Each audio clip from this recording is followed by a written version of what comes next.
गरम तेल कड़ई रे छणा चली चिकेन पकोड़ा बास्नारे महकुची चारिआड खाइबा पई एपटे लोकों गहली भी जमी कड़ईरु गरम गरम पकोड़ा बाहरु बाहरु आखि पिछुआ के सरी जाउछि। लोके भी खाइबारे फुर्सत देउनाहंती। हेले नजर पकाइले टिके एपटे कौन लेखा होइछि कुकुड़ा मांस खांतु समस्तंकु खुआंतु निजे सुस्थ रुहंतु और अन्य मानंकु सुस्थ रखंतु। किछि बुझा पड़िलानी ना दर्शक बंधु। तेबे जहा सूचना मिली कि एमिति किछि वार्ता बांटी कटक प्रेस छकरे एकाठी होइथिले ओडिशा कुकुड़ा व्यवसायी संघर सदस्य माने आउ मागणा रे बांटी थिले चिकेन पकोड़ा।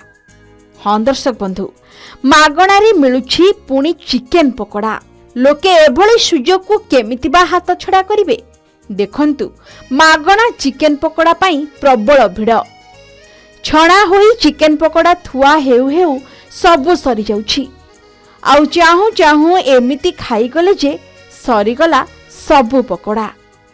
आपण जानी चकित होई जिवे जे पाखापाखी 1.5 क्विंटाल चिकेन पकोड़ा मागणा खाई गले लोके जहाकु स्वेच्छा रे बांटी थिले कुकुड़ा व्यवसायी संघ।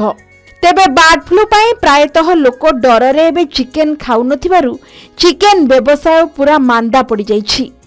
बेपार नथिबारु चिकेन व्यवसायी माने क्षति सहुछंती।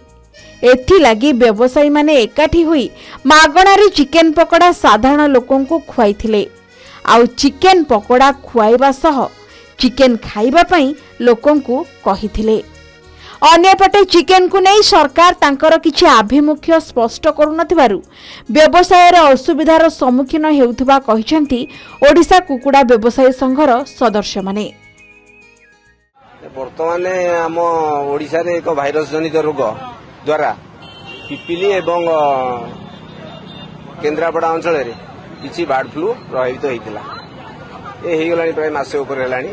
ता द्वारा चिकेन न खाया पई किछि जन सचेतनता हेइतिला किंतु कालक्रमे ता परिपूर्ण हेगलानी।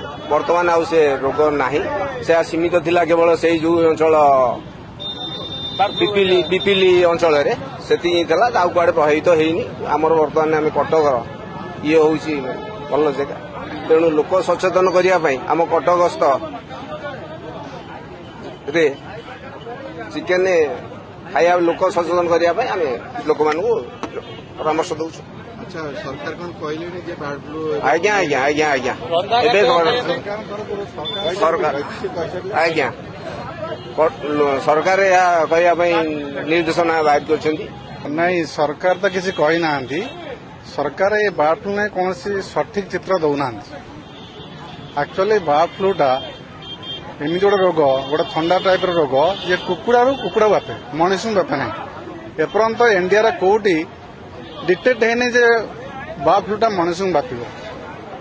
वर्स्ट केस रे जदि जड़े कंचा चिकेन खाई दिए ताहले बर्ड फ्लू होता चिकेन को जो कंचा जड़े खाई दियो ताहले ताको बर्ड फ्लू हो पारे।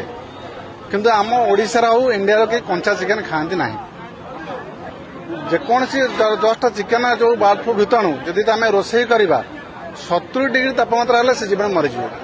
तेणु आम तो कहीं कंचा खाऊने तो बर्ड फ्लू हवा मनुष्य को किसी संभावना ना। गोटेपटे राज्य रे बर्ड फ्लू भय एपरी अवस्था रे एपटे मागणा रे चिकेन बंटा। मागणा चिकेन पकोड़ा खाइबा पई भी लोकंकर प्रबल भिड़। पिलाठू वयस्क समस्ते करिथिले लंबा लाइन। आखि पिछुड़ा के सरीगला क्विंटाल क्विंटाल चिकेन पकोड़ा। तेबे एभली एक घटना एबे चर्चार विषय पालटिथिबा बेले कुकुड़ा व्यवसायी संघर एपरी पदक्षेप परे प्रशासन कौन निष्पत्ति नेउछि देखिबाकू बाकी रहिला। कटकरू विभू प्रसाद स्वाईं रिपोर्ट के न्यूज ओडिशा।